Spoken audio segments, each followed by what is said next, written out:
Okay, hey Facebook friends, it's me, Tisha, your container gardener, and I'm popping in real quick this Saturday afternoon to give you a little sneak peek of what's going on in the Garden of Eatin. It's not looking very good. I don't know what it is. I think it's too much sun or something because I've been watering them in the morning, but then by afternoon, they're always looking like, especially cucumber because he's so extra, they be looking like I haven't watered them at all. Look how their leaves look. Everything's just hanging, drooping. I have some umbrellas up there trying to give them some shade, but it's like it's still not enough. And it seems like this year what's going on is I'm getting a lot of flowers, of course, but not very much fruit is being produced. Not very many vegetables or fruit. Nothing for the blueberries. It's just a little discouraging. So I haven't been out here in a minute because there's wasps in this backyard. And here's my, what are them things called? Hibiscus. Remember, this little guy was on the clearance rack and I sprung them back to life. I don't know how to make hibiscus tea, but that's what that is. My little watermelon patch. I don't know, guys. I'm trying to do something. I just keep curling them back around. See how everything keeps dying? And I'm watering them every day. Cantaloupe. It's got its little flowers, but not much of anything else. And that's not the only thing. All of them are doing that. All the plants. So I went to Home Depot yesterday. Look, I'm trying to be careful because there's a wasp nest out here. And I don't know if I got all of them. And I don't want them chasing me back in. But I think what I need to do is fortify the soil a little bit better, because here in my yard I have a lot of red clay dirt, and I guess the fertilizer I've been using is not enough.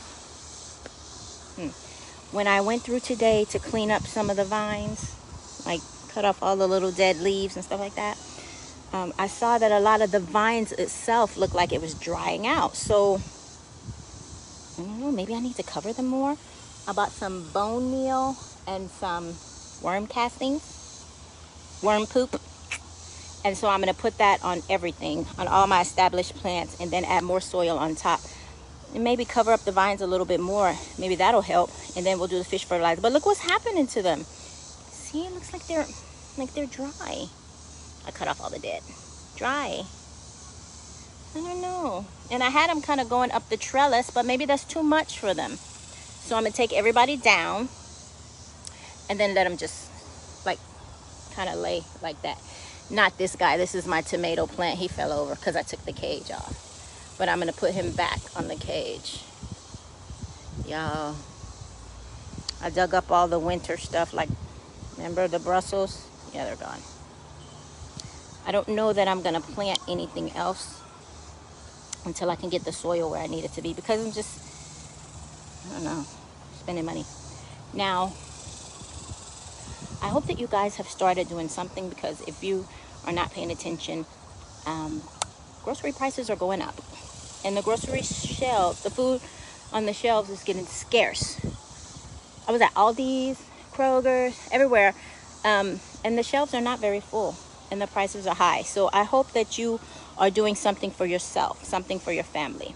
Now, we're going to be hungry over here more than likely when the famine comes, but we're not going to starve because we have this. I mean, at least one cucumber. We may fight over it, but you know, we got that. And we got some jalapenos. But other than that, it's going to be some hungry folks up in here.